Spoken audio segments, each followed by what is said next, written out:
Yaurana, Kuraura et Nakoto et bienvenue dans Manava, votre émission Info Service. Aujourd'hui, mercredi 5 mars, c'était férié, mais ce n'était pas férié pour rien.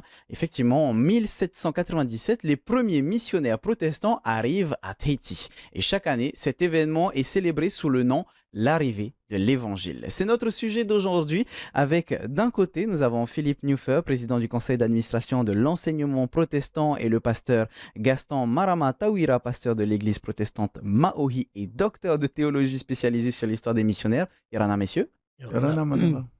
Et puis de l'autre, nous avons Corinne Rebo qui est historienne. Irana, Corinne. Johanna. On va commencer avec toi, pasteur Marama, pour savoir comment est-ce que tu décrirais finalement l'accueil réservé aux premiers missionnaires par les Tahitiens. C'était en 1797.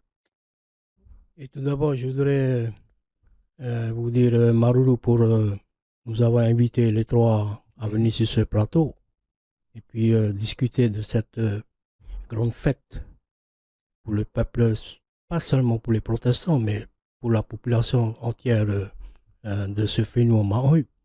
Et merci de nous avoir, et puis de venir ici échanger sur ce thème très important. Des fois, on dit que c'est l'arrivée des missionnaires. Et des fois, on dit l'arrivée de De l'évangile. l'Évangile, oui. Mais c'est toujours les deux choses qui sont complémentaires, je dirais.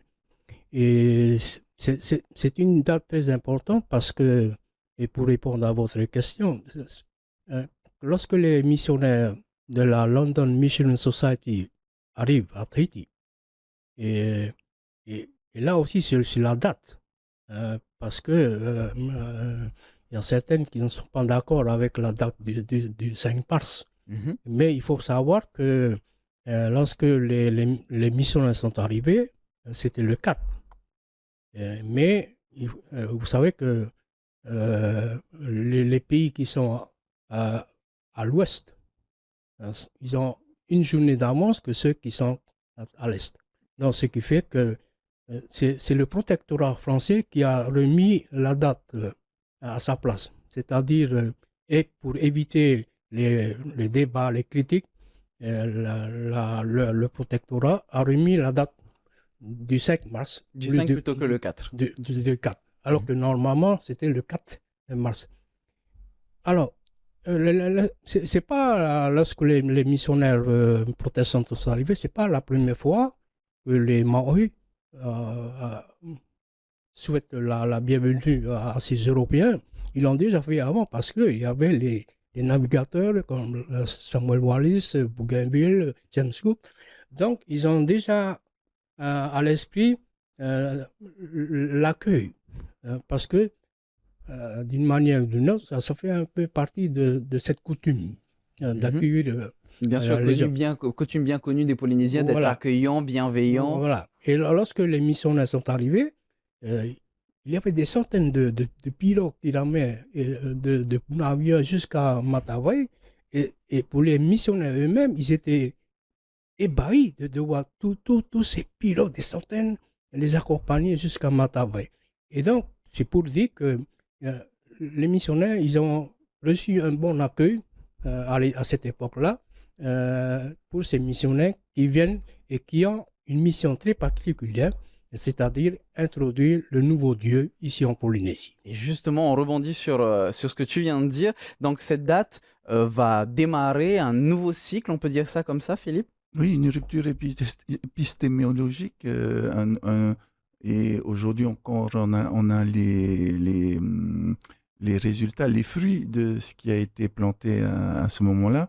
Et pour ce qui nous concerne, l'arrivée des missionnaires britanniques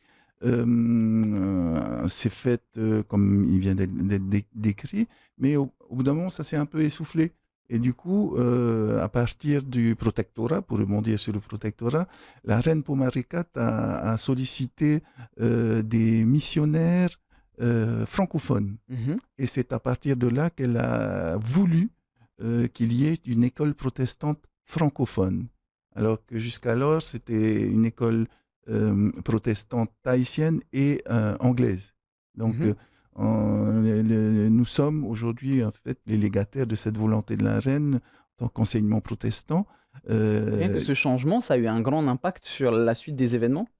C'est une question qui se pose encore aujourd'hui, puisque avec l'introduction, enfin avec le contact nouveau et lorsque le roi s'est converti à la nouvelle religion et que il a commencé à mettre des règles qui avaient pour objet de changer l'ancien système et de mettre en place un nouveau.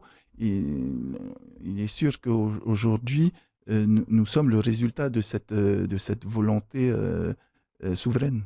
C'était ça les motivations, Corinne, de ces missionnaires qui sont arrivés donc en 1797 ici sur Tahiti. C'était de pouvoir apporter la bonne parole, on peut dire ça comme ça?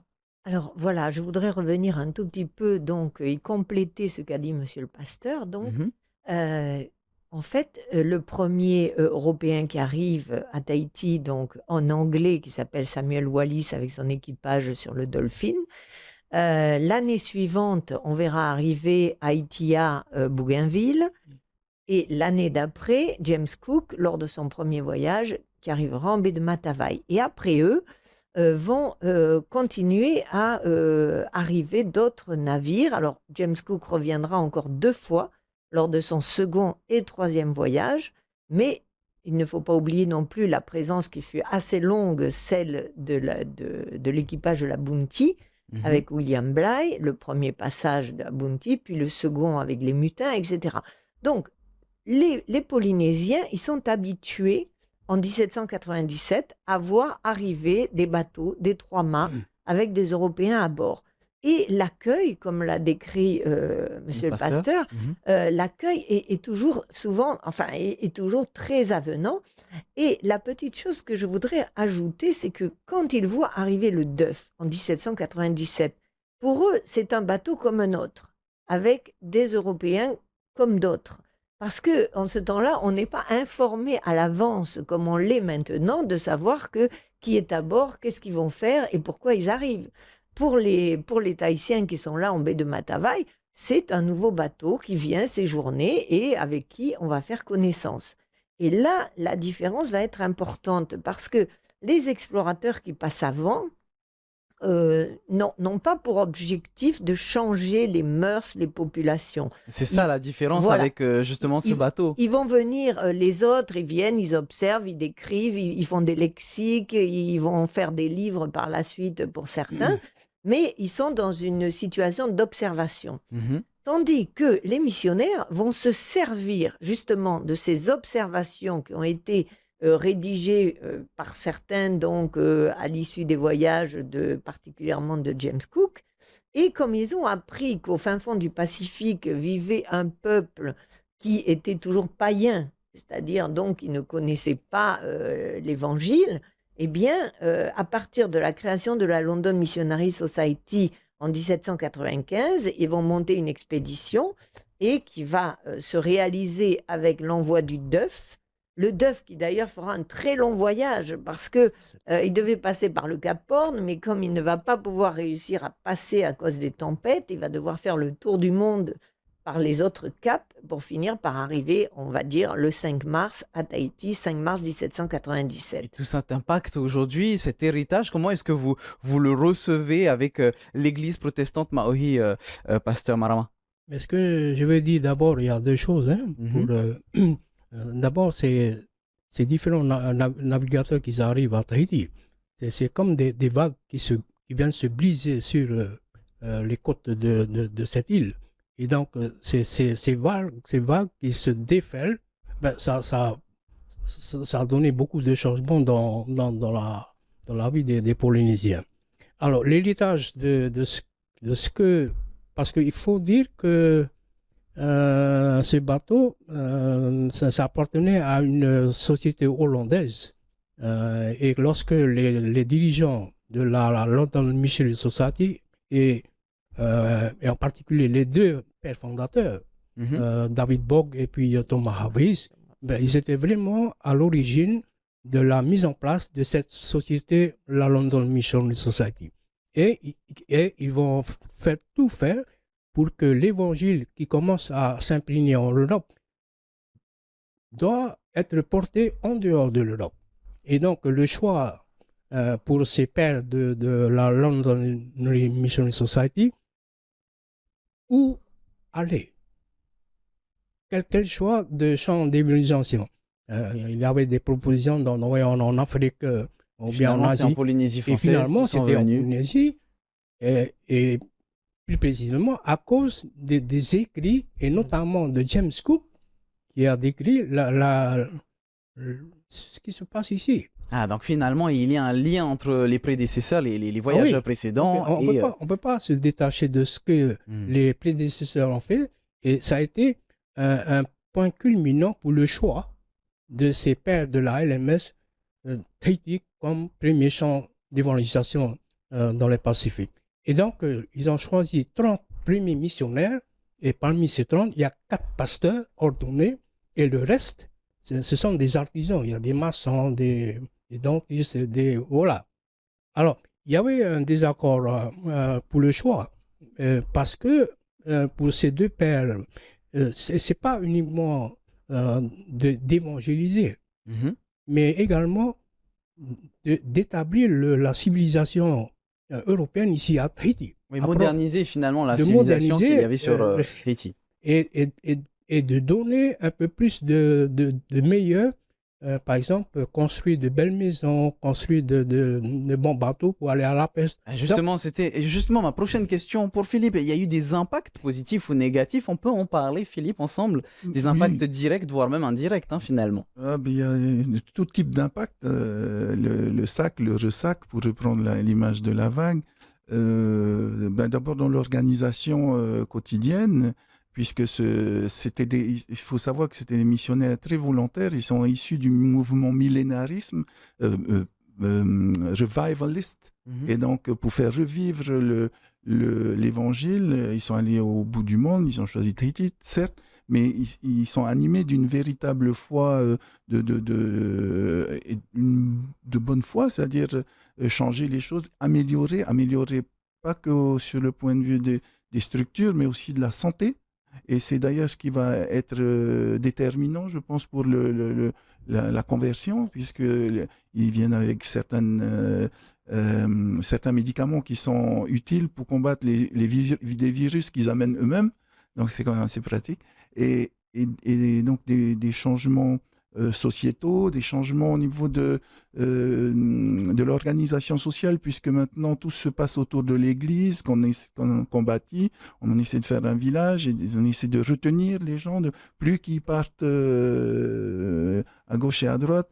Après, petit à petit, on va essayer d'abolir certains usages, certaines coutumes, le tatouage, la danse, certains chants, certains instruments de musique qui sont considérés comme attirant le diable. Donc, il y a une véritable un changement de paradigme, mais surtout un changement, une révolution sociale qui peut-être nous a permis d'aborder les changements du siècle suivant. C'est-à-dire que ça, certes, il y a tout un pan de notre culture qui a disparu, mais il y a également tout un pan qui a été conservé et tout un pan de culture matérielle qui a été conservé, qui se trouve au British Museum. C'est l'objet des travaux de Mililani Ganive qui aujourd'hui fait le répertoire de tout ce qui a été envoyé par les missionnaires de la LMS au British Museum.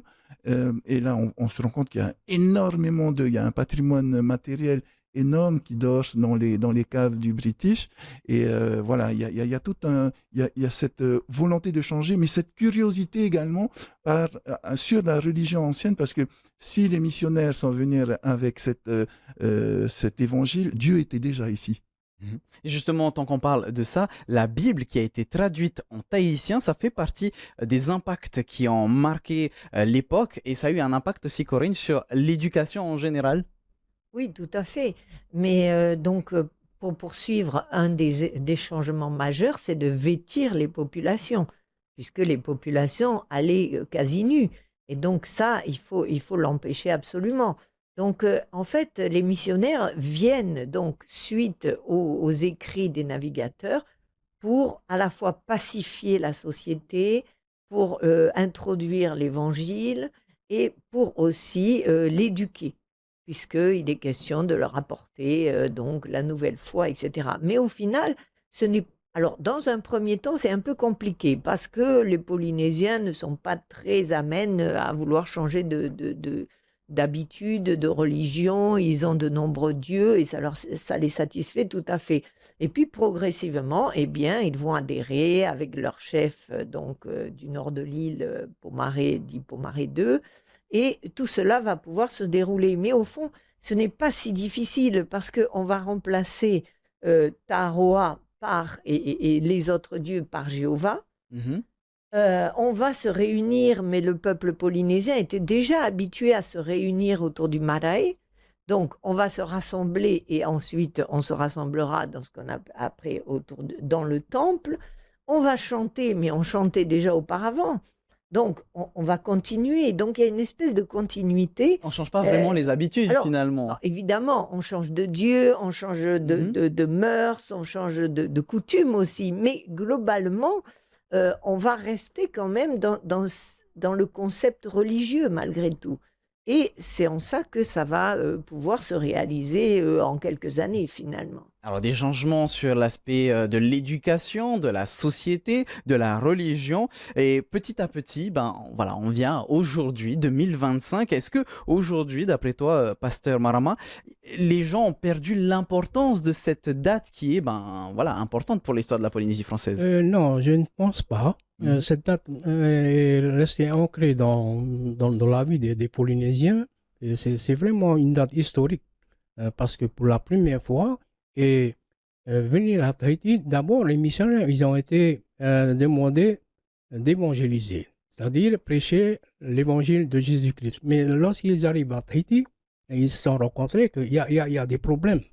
D'abord la langue, pour communiquer avec les Tahitiens, il faut parler en langue. Donc, ils ont dû eux-mêmes se ranger du côté de la population. Et là, on doit rendre gloire au roi Pomaré II parce que c'est un peu lui qui a enseigné, on va dire, à ses premiers missionnaires à apprendre d'abord la langue, de connaître les coutumes des Polynésiens, mais surtout la manière comment ils font la connexion avec le Aotua, avec le Dieu, parce qu'il y a beaucoup de dieux.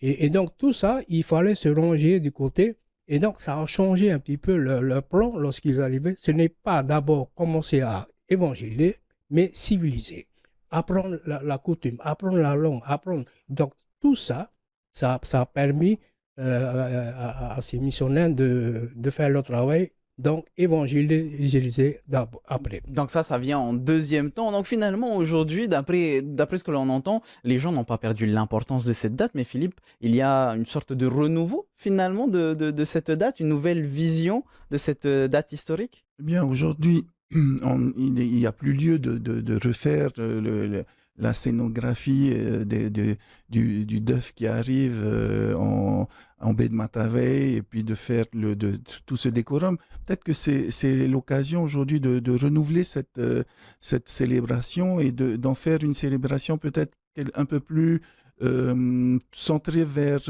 l'histoire, les questions modernes liées à cette histoire, et notamment dans le 2e arrondissement, qui a choisi de célébrer cette fête en posant des questions sur les faits coloniaux, que ce soit le foncier ou le nucléaire.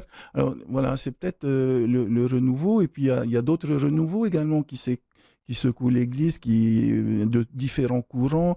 Est-ce qu'il n'est pas temps de revenir à l'appellation de notre Dieu Taroa, ou est-ce qu'on doit continuer à l'appeler Jéhovah? Voilà, il y a tous ces questionnements, parce qu'aujourd'hui, il faut que nous soyons une Église à l'écoute et du peuple, mais surtout qui réponde à ses aspirations, que ce soit en termes d'éducation, puisque nous avons appris à lire et à écrire et à compter en français.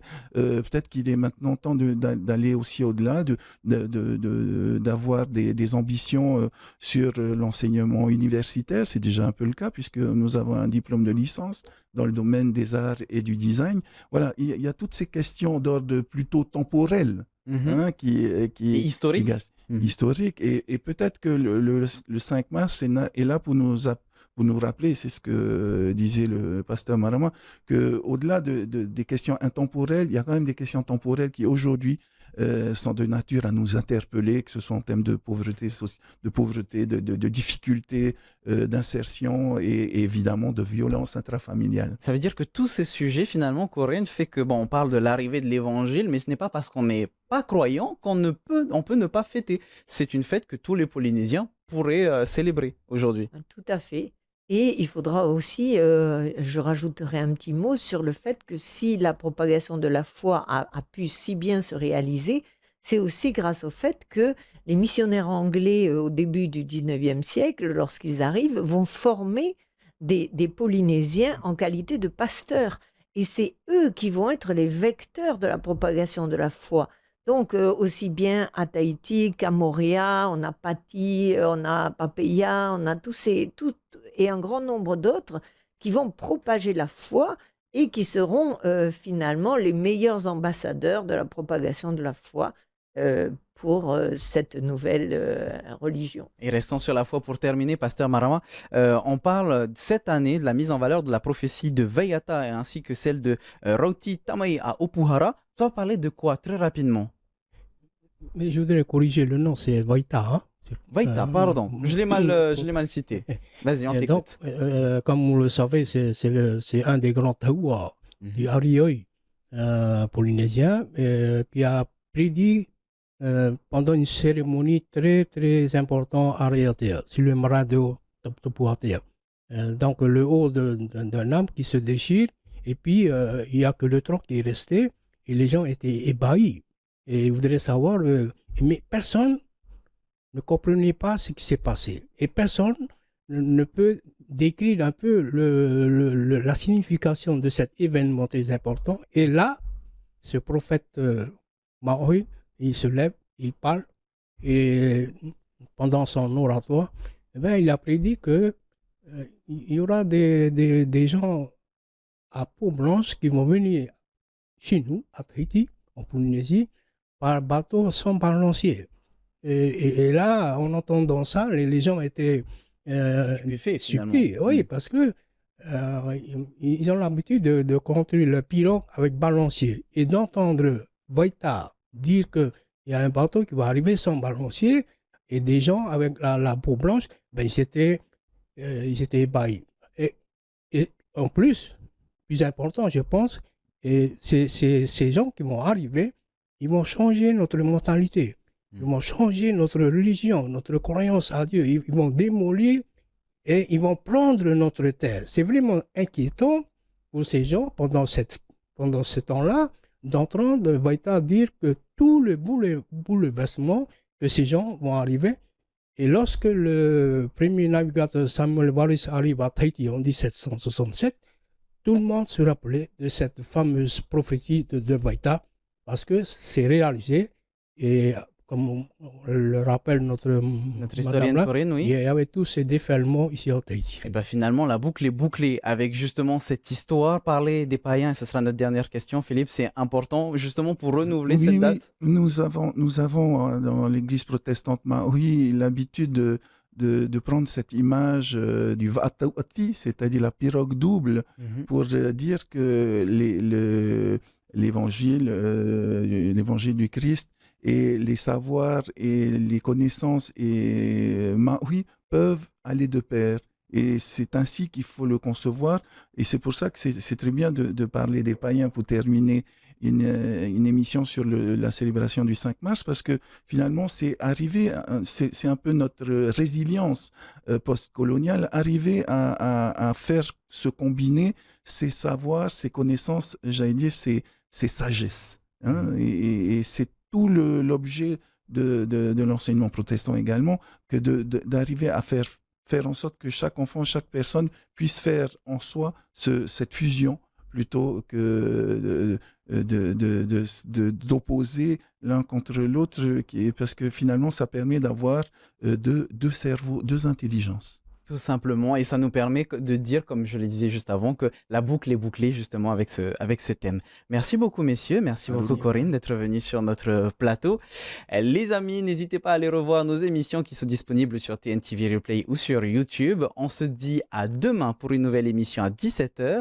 Ce soir à 18h, vous avez votre VA Tahiti, Maururu Itotato Farerera, Trahoma Parhen.